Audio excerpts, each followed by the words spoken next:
This is Tool Shed Mike, and I'm going to be replacing this little hose here on my Jeep Grand Cherokee, my 2016 Jeep Grand Cherokee WK2.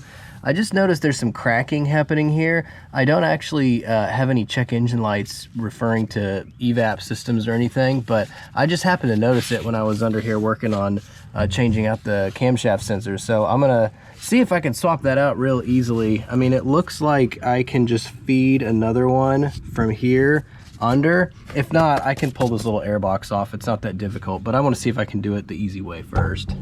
For these tubes, just push it in so it kind of wiggles a little, squeeze the sides and pull it right out. Pretty simple.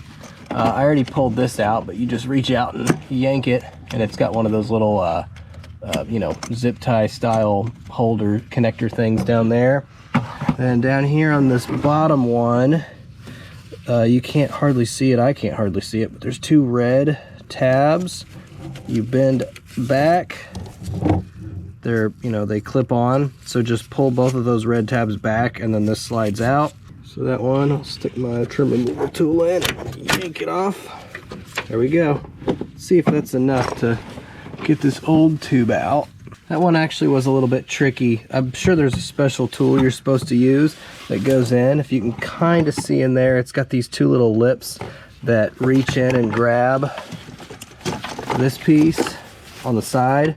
So what I used, I just took a flathead screwdriver and I stuck it down in there and wedged the sides on one, just popped it back and it stayed, and I popped the other one back and it stayed. So now they're reset back, so that's probably all you need. There's probably a special tool that makes that easier, but it wasn't that bad to do with a flathead screwdriver.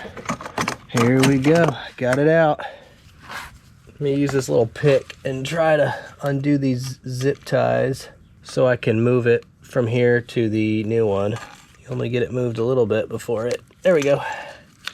Okay, it's actually got some tape on it too. So that was about here. Slap it back on right here. All right, let's install it back in. There's the finished product, not bad at all. I got the breather moved over. That little connectors there holding it to the spot. This just slid back in, and then I stuck that little red piece back in to kind of help secure the clip so it doesn't vibrate out. Can't hardly see, but there's the little support bracket that goes on that AC condenser line. Goes under here.